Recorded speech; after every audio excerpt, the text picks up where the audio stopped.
3 महीने में UP TET की तैयारी कैसे करें। बहुत ही बेहतरीन और बहुत ही दमदार तरीका मैं बताने वाला हूं। पूरा वीडियो देखिएगा और अच्छे से समझिएगा। चलिए शुरुआत करते हैं। अगर आप चैनल पर नए हैं तो सब्सक्राइब जरूर करना। यहाँ पर हम देखते हैं क्या 3 महीने में यूपी टेट पेपर 1 की तैयारी कैसे करें। इसके बाद हम जो अगला वीडियो बनाएंगे उसमें बात करेंगे पेपर 2 की। यहाँ पर हम देखते हैं सबसे पहले हमको क्या करना होगा, एग्जाम का पैटर्न समझना होगा। क्या एग्जाम का पैटर्न समझना होगा, किस किस टॉपिक से किस किस सब्जेक्ट से कितने नंबर का क्वेश्चन पूछा जाएगा, कितने नंबर के क्वेश्चन पूछे जाएंगे। अगर ये पता रहेगा तो हम आसानी से सारी चीजों को हल कर सकते हैं। तो पहले हम क्या बात करेंगे, सीडीपी यानी चाइल्ड साइकोलॉजी। तो यहाँ पे 30 नंबर का बाल विकास आपसे पूछा जाएगा, 30 नंबर का हिंदी और 30 नंबर का इंग्लिश या संस्कृत आपको देखने के लिए यहाँ पर मिलता है। मैथ्स यानी गणित विषय से 30 नंबर के प्रश्न रहेंगे और ईवीएस यानी इन्वायरमेंट स्टडी, इसमें क्या होगा, पर्यावरण अध्ययन से संबंधित 30 प्रश्न आपके पूछे जाएंगे। ध्यान यहाँ पर ये देना है कि अगर आपको ये पूरा पाठ्यक्रम चाहिए तो मैंने अभी आप जाइएगा पोस्ट में, यहाँ पर आपको सारी चीजें मिल जाएंगी।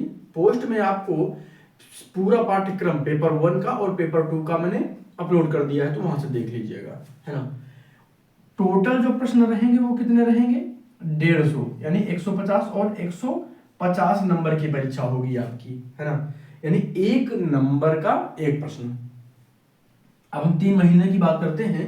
3 महीने में हम तैयारी कैसे करेंगे। तो पहले महीने में हमको क्या करना है, तो बेसिक क्लियर करना है। क्या करना है, जो बेसिक है यानी बेसिक जो पॉइंट है वो हमको तैयार करने अच्छे से। लक्ष्य हमारा क्या रहेगा, एनसीईआरटी और कॉन्सेप्ट को समझना रहेगा। हम एनसीईआरटी की बुक का सहारा लेंगे और कॉन्सेप्ट को समझेंगे। सीडीपी में क्या करना है, तो learning theories and child psychology, हमको थ्योरी पढ़ना है इसमें, किसमें, सीडीपी में। और अगर हम हिंदी की बात करें तो व्याकरण प्लस अपठित गद्यांश, है ना, अपठित गद्यांश पढ़ना है और व्याकरण पढ़ना है हिंदी में।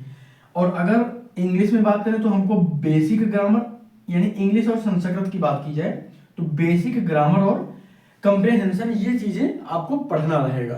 देखिए बेसिक ग्रामर में नाउन, प्रोनाउन और ये पार्ट ऑफ स्पीच से संबंधित प्रश्न लगातार बनते आए हैं और इसकी मैंने एक प्लेलिस्ट भी अपलोड की है, तो वहां से भी आप देख सकते हैं। एकदम बेसिक क्वेश्चन होते हैं और पिछली वर्षों के परीक्षाओं, पिछली वर्षों के पूछे गए प्रश्नों को भी आप जरूर देखिएगा, जिससे आपकी यानी आपके मन में जो डाउट होंगे वो भी क्लियर हो जाएंगे। यहाँ पर हम देखते हैं आगे गणित, इसमें क्लास 1 यानी 1 से लेकर 5 तक एनसीईआरटी को पढ़ना होगा। यानी अगर आप गणित की तैयारी करना चाहते हैं यूपी टेट पेपर 1 के लिए, तो यहाँ पर आपको क्या करना होगा, एनसीईआरटी 1 से लेकर 5 तक पूरा पढ़िएगा। काफी डाउट आपके क्लियर हो जाएंगे बेसिक के लिए, है ना, बेसिक हो जाएगा।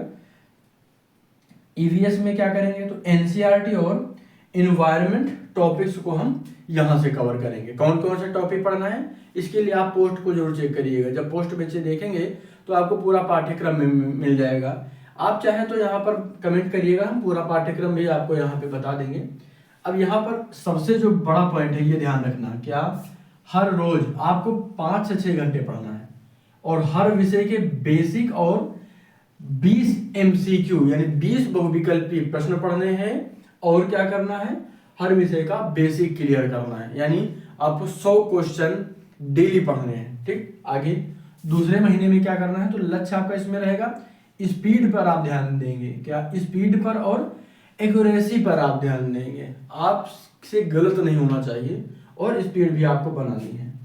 प्रीवियस ईयर के क्वेश्चन भी आपको देखने हैं, पीवाईक्यू सॉल्व करना ही करना है। अभी मैंने आपको बताया था, जब पीवाईक्यू आप हल करेंगे, पिछली परीक्षाओं के पूछे गए प्रश्नों को हल करेंगे, तो आपको एक अंदाजा लग जाएगा कि कहां कहां से कितने कितने प्रश्न पूछे गए हैं, किस टॉपिक से प्रश्न पूछे गए हैं और प्रश्नों का लेवल क्या था।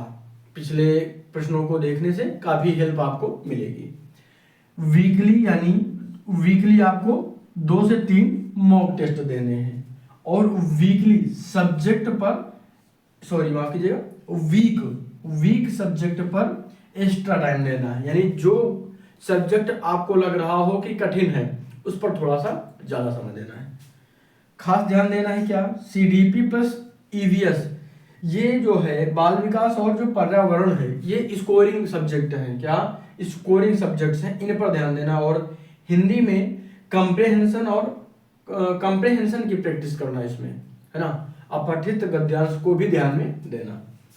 अब तीसरा जो महीना रहेगा इसमें आपको रिवीजन करना है और मॉक टेस्ट हल करना है, क्योंकि इसमें आपकी फाइनल तैयारी होनी है। डेली एक फुल टेस्ट रहेगा आपका, और मिस्टेक नोटबुक जरूर बनाएं। आपसे जो गलतियां हो रही हैं उनको ध्यान देना है यहाँ पे, और शॉर्ट नोट्स से रिवाइज करें, है ना। और जो अंतिम 10 दिन रहेंगे, लास्ट 10 दिन रहेंगे, इसमें सिर्फ रिवीजन होगा और कोई भी नया टॉपिक आपको नहीं पढ़ना रहेगा। तो प्रयास करना, जो चीजें मैंने यहाँ पे बताई हैं उनको आप ध्यान देंगे तो काफी अच्छा स्कोर आप कर सकते हैं। बाकी आपका क्या कहना है? आपके मन में कोई भी प्रश्न है यूपी टेट की परीक्षा से संबंधित तो नीचे कमेंट बॉक्स में जाइए, लिखिए।